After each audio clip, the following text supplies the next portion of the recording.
Good day, everyone. In this module, we move from the general idea of crisis leadership to the practical question every organization must answer.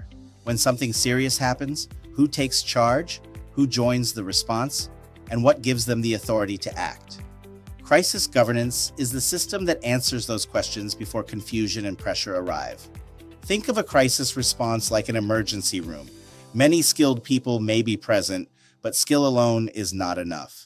The team needs a leader, clearly assigned roles, a shared understanding of priorities, and rules for escalating a patient's condition. If everyone independently decides what to do, valuable time is lost and actions may conflict.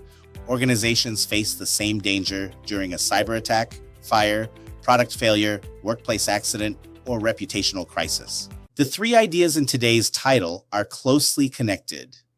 Governance establishes authority and accountability. Team structure identifies the people and functions needed. Activation determines when the structure comes to life. A beautifully written crisis plan is useless if nobody knows when to activate it or if the designated leader cannot make a timely decision. By the end of the module, you should be able to design a crisis management team, or CMT, and build an activation matrix that connects levels of severity with triggers, roles, and actions. As we discuss each slide, keep one organization in mind: your workplace, school, business, hospital, nonprofit, or even a realistic organization you know well. We will repeatedly apply the concepts to that organization. Please refer to the PowerPoint slides as we go along the lecture and discuss each slide. 1. Slide 2, Raich. What this module covers. This slide presents the roadmap for the module. The 6 topics are not isolated lessons. They form one operating system for crisis response. If even one part is missing, the entire system becomes weaker. First, we examine CMT purpose and composition. This answers, why does the team exist and who must be represented? Second, we address authority and span of control.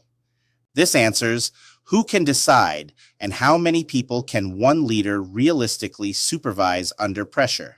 Third, we establish activation thresholds, the specific conditions that separate a routine incident from a serious crisis. Fourth, we discuss decision principles and post-crisis vision. Procedures cannot predict every situation, so leaders need values that help them decide when the facts are incomplete.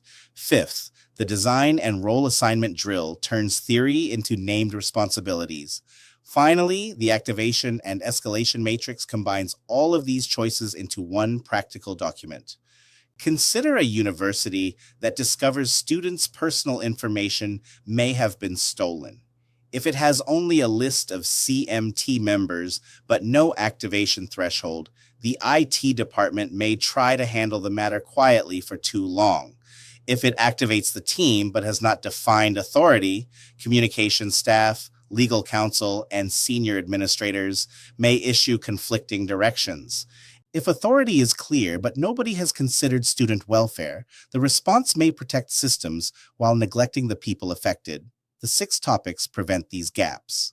The module deliverable is a CMT activation matrix. Treat it as an operational instrument, not simply an academic paper. A capable employee should be able to consult it at 2 a.m. and quickly determine the crisis tier, whom to notify, and what must happen next.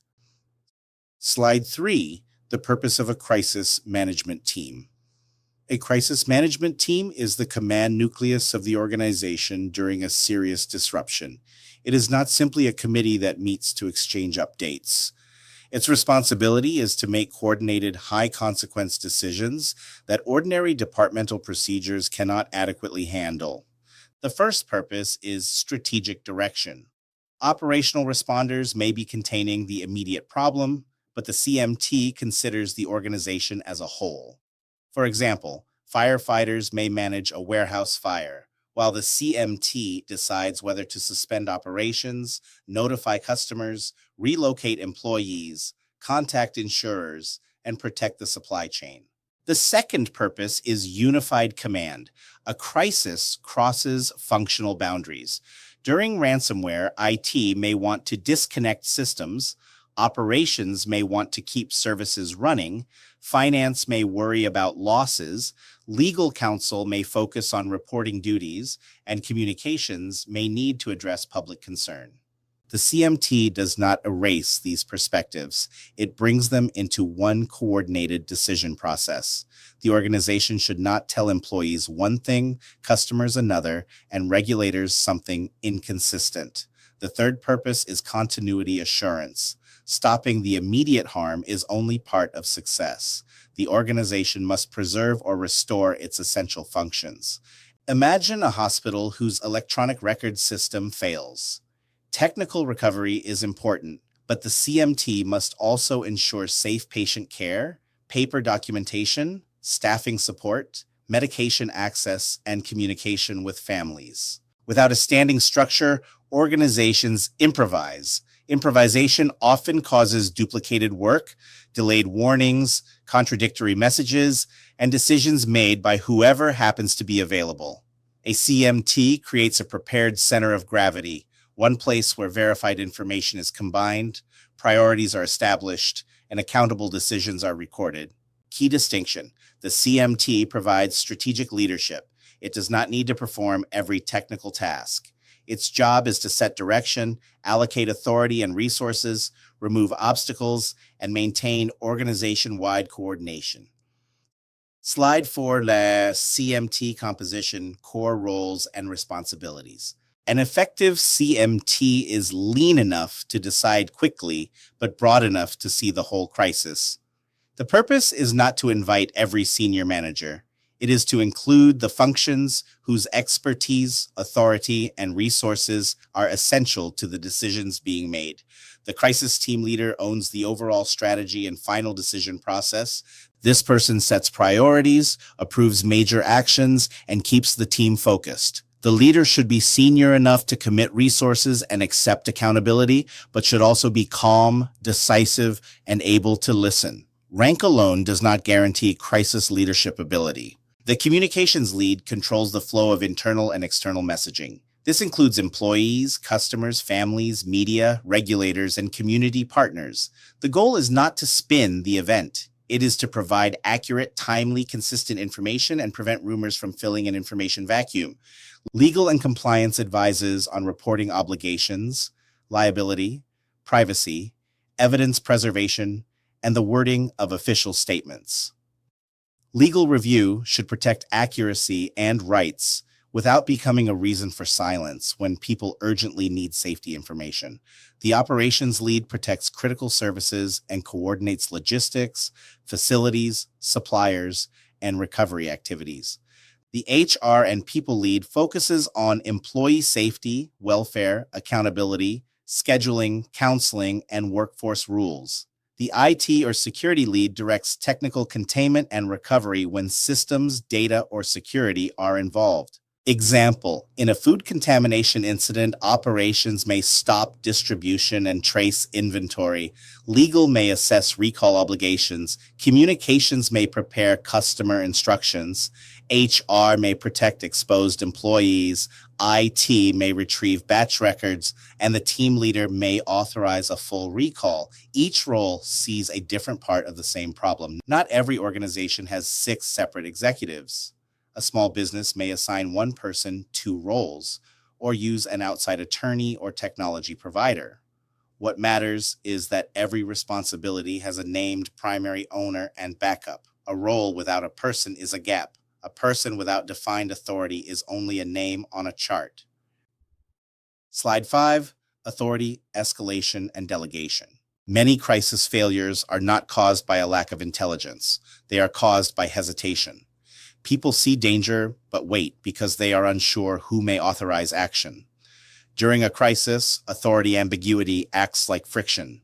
Every decision takes longer, and disagreements travel upward until the most senior leader becomes a bottleneck. Span of control means the number of direct reports one leader can effectively manage. Under normal conditions, a manager may supervise many people. In a crisis, information changes rapidly, and decisions are urgent, so a practical span is usually 5 to 7 direct reports. Beyond that point, the leader spends too much time receiving updates and too little time understanding and deciding. Sub-teams solve this problem. Instead of 20 specialists reporting directly to the CMT leader, the technology response team reports through the IT lead, the employee support team through HR, and the site response through operations. They report on an agreed cadence, for example, every 30 minutes during the acute phase, so the leader is not interrupted by random, incomplete updates. Escalation must identify a primary contact, a secondary contact, executive triggers, and board notification thresholds. A backup is not optional. If the primary leader is overseas, asleep, injured, or personally involved in the allegation, the organization must still act. Example: suppose a chemical spill requires immediate evacuation. A policy that says only the CEO may close the facility is dangerous if the CEO cannot be reached. A better delegation rule authorizes the site manager to evacuate whenever a defined safety threshold is met, requires immediate notification to the operations lead, and escalates prolonged closure to the CMT. Pre-authorized thresholds preserve speed without removing accountability. They tell people, within these limits, you are expected to act. Such authority should be written, rehearsed in drills, and reviewed whenever leadership, risk, or organizational structure changes. This is the end of part 1. Thank you for joining me in this lecture. Part 2 of this video lecture is posted on the LMS. Thank you, everyone.